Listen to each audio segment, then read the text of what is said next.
Good morning guys, welcome back to the channel. Chris Dennis here, putting specialist and short game performance coach. Today, back out on the course, I'm going to be looking at a little bit of course management. So we're here on the 8th today at Waterfront. I will put the flyover on the screen now and be able to show you the hole we're going to play. So par 4, off the white tees, it is around about 457 yards to be precise. So let's have a look and let's talk through what you might want to do here depending if you're in the summer or in the winter. So as we let this gentleman go down the fairway, you'll see from the flyovers here, you can see that they've got the bunkers, well, 2 bunkers on the left of the fairway. So those from the white tees, you're looking at 230 to carry in the first one, and you're looking at least 260 to carry it over the second trap. So what I see a lot of the times, and the reason why this video is called the 1%, is 99% of people will take driver out on here. They see that it's a long hole, they see they've got to get it down there as far as possible.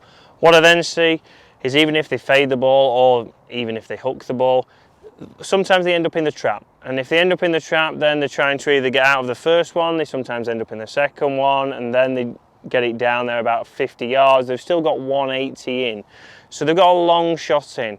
And what I'd like to see is people thinking about those bunkers, especially if we go to the yellow tees, we're 40 yards further. So for a lot of golfers, probably 90% of those golfers, it's in the range of where you're going to be hitting a driver. So you'll have seen when we did this hole with the mid-handicap, and I'll put that on screen now, the link to that video. He hit a hybrid off of here, and it ran down there. He then was able to get right to the front of the green, and he got off here, I believe, with a par. It has been a while, so don't quote me on that one. So something here that's going to leave you short of the bunkers. If you are a mid-handicap golfer, even a low-handicap golfer, and you can't carry it past 260, which 90% of golfers can't, and there's nothing wrong with that, you'll want to think about leaving something short of the bunkers that's not going to go in there, not give you any trouble, and allow you then to be able to get maybe a 3-wood to it, another hybrid, a long iron, and get as close to the green as possible. That is how you are going to save shots on this hole. You've got a better chance of making par. It might be an outside chance, but most of you are going to get a shot on this hole. And use that shot. Use it to your advantage. Play it as a par 5. Stay away from the trouble. Put your ball into play with maybe a 3-wood or a hybrid, and then go and get as close to the green as possible. Again, winter and summer, totally different. In the winter, if you carry the ball 220, you're never going to reach the bunkers, so maybe hit your driver. It's not going to have any run out, and it's going to stop pretty much where you hit it. Still here, it's quite firm. We've not had much rain as of yet. It did rain yesterday on a playing lesson, but we've not had much rain, so your 3-wood is probably going to run, or your hybrid, it's going to run 40, 50 yards. If you're hitting your hybrid, 160, 170, it's still going to run out to over 200 yards. So we want to make sure it's the right club that's not going to still run into one of those bunkers. So I'm going to play driver. I can carry it just about over there with a good one, so that's going to get me over the bunkers and take the trouble out of action really. So if you are a low handicapper, if you do carry it more than 260, then use your length, use your driver. If you can carry that, I know there's a lot of room to the right, but as you'll see from the flyover, there is a ditch that runs down the right hand side of the fairway. So it's got to be a pretty even accurate shot off the tee. You're wanting to start it just right of the bunkers and then hopefully carry that, and then that will go a long way down the fairway. So I'm not saying that you have to lay up short. If you have got the distance, use your distance to your advantage. The further we get down there, obviously, the easier and the better chance we've got of hitting the green. So first shot of the day.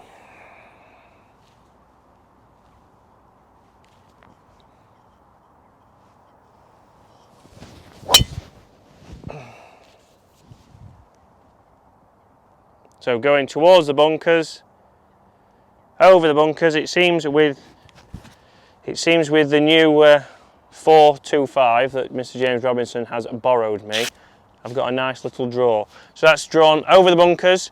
It's carried over. It will be in the rough, but I've been able to use that distance. I should have around about 150, 160 in. So let's go and have a look. So we can see there off the tee these 2 bunkers. Very big bunkers, a lot of sand in them. And you can see how it's very easy to go from one into the next. And again, a big lip on this second bunker, so you're not going to probably be able to get something that's going to get all the way down there towards the green. So I'm just there. I have carried the bunker, so like I said, I was able to carry it. I've used that to my advantage, so let's go and see how far I've got in. and let's see where we go from there. Just before we do that, you'll see the biggest part of the fairway here is just to the right of the bunkers, or just short, so the widest part of the fairway is just in here. So if we're hitting a hybrid or a 3-wood, that's going to give us the best chance to then hit a shot and get it as close to the green as possible. So using that right club off the tee box, it's going to get us into the fattest part of the fairway, and that's often the place where we want to see. You'll see that when we get closer to this bunker here, the second bunker, it's probably the narrowest part of the fairway, so I'd say it's probably 25 yards wide as opposed to about 45 yards wide further back. So let's hit this shot. So in the rough here, lie's not too bad. It looks like it could possibly jump, but I've got around about 175 into the green. The pin is right at the front, so luckily I've drove past this green this morning, and it's only around about 3 yards onto the front of the green. I also played yesterday out here with the playing lesson, and I know how firm the fairways still are. Like I say, we haven't had much rain, so I'm guessing your courses, or a lot of courses across the UK especially, are still like that. So I'm going to hit a 9-9 here. I'm going to look to land it probably 15 yards short, so I'm probably looking at playing it a 160 shot, and then from there get a big bounce and run on. Again, the greens here very firm at the moment. If I land that on the green, I might end up at the back of the green, and then I've got a 40-50 foot putt, which tour average would be telling me that I've got more chance of making a 3 putt than I have 2 putting. So I've done the work to get it over the bunker, and now from here I need to take advantage of that. So if you was laying up, and if you have got back there, we want to get it as close to the green as possible. So if you've hit a hybrid or a 3-wood, you're going to be back there, and then from there we're going to look to get as close as possible even. A lot of people will say that, okay, I like to leave it at, I don't like a 40-yard shot and I don't like a 50-yard shot. I'd rather leave myself 100, which is okay, but on average, as by rules and facts and what the tour has proven, you're going to be able to hit it closer on average from 50 yards than you are from 100. If you are struggling from 50 yards, again, comment below. If you're struggling with those in-between clubs, in between, 50 and 120 yards, maybe comment below, and maybe we'll look at a couple of yardages that you are struggling with, and we'll look at why you might be struggling and what's costing you those shots. So 9-9 here for me. Again, out of the rough here, it might be a little bit of a jumper.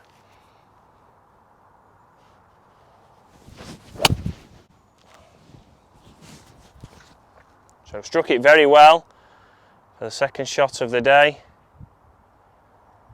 Landed short as predicted. It did jump, and that's gone to the middle of the green. So even there from 175 yards, the 9-9 has done the work. Even in the wet and damp, it's got a little bit of a flyer out of there. I do love the P770s. But started straight at it, took a little bit of a bounce. We're not going to be sure where it might bounce, if it might bounce left or right, but it's going to be a lot closer than if I land that ball on the green. I'm not going to get enough control, especially out of the rough. So think about that when you're playing at the moment. You don't always have to try and land it onto the green. Think about, right, if I land this 15 yards short, is that going to run me up? Even if it doesn't run up there, I'd probably only have 20 foot from off the green. So down on the green now, I've left myself 20 feet, okay? So pretty good, it landed short of the green and it's ran up to 20 feet. So we'd take that, 457 yards. It's a pretty long par 4. I've been able to take advantage of the distance I've got off the tee, and then even from the rough, I've been able to get onto the green and give myself a putt. But for your average golfer, for yourselves guys, you might have laid up short, but you can see here how we've got such a big area and a big landing zone to hit those second shots into. Even if you're landing it, maybe 100 yards short of the green, depending on how far you've laid back, it's going to run down and you're probably going to be here on the edge of the fringe. And then from the fringe, I know we've just said that people might dread those shots, we've got a good chance of getting pretty close and having an outside chance at a 4.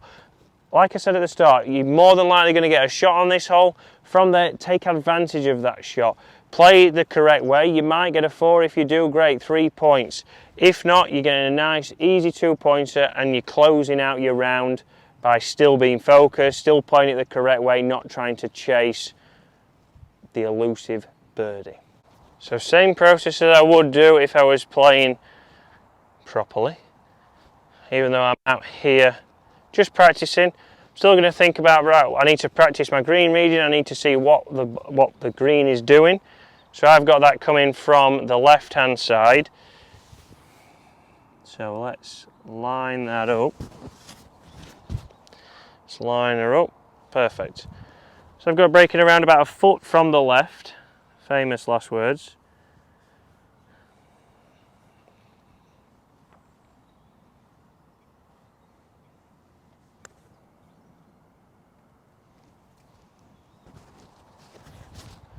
So pretty good putt. Started a little bit right. One of my tendencies is to push that. That's something that I definitely need to work on still. But it didn't have a chance, but it's down here and it's made it a relatively easy par. So you see there, guys, you'll be able to plan your way around this hole. You're able to do it in different ways. So depending on if you're in the summer or if you're in the winter, you might be taking a hybrid or a 3-wood to stay away from those 2 bunkers. And in the winter, you might be hitting driver because you know you're not going to get any run. From there, we're still going to be able to get as close to this green as possible. So get down here as close as possible. Even if you fear those shots, the only way of getting better at those is by practicing them. And do comment below what yardages are you struggling with at the moment. Why do you struggle with those? What do you feel? What clubs are you using? And we'll go through that in the coming weeks and show you which different shots you can play to be able to get close to the hole and have a chance. It's not a hole that most people can reach into depending on the weather, but if we can make it as easy as possible, a bogey is not a bad score sometimes. So guys, hopefully that's helped you out. Hopefully that's given you a little bit of insight of different ways to play the hole. The fly over there, you can see how the hole shapes and why you might do that and the way that I would look at it if I was out with a tour player. If they couldn't carry it, we'd be laying up short and playing it as a hole where we're going to get the lowest score possible most amount of times. So the next week we'll be looking at the 9th hole here at Waterfront, the final hole here at Waterfront. So it is a dog leg to the right, so we'll be having a look at that, and then I will be going to do some more of these videos at Rotherham Golf Club and go through different holes, how we would play them and what we might do to help you lower your score. So guys, hopefully you've enjoyed that. Thanks for watching and I'll see you again later on in the week.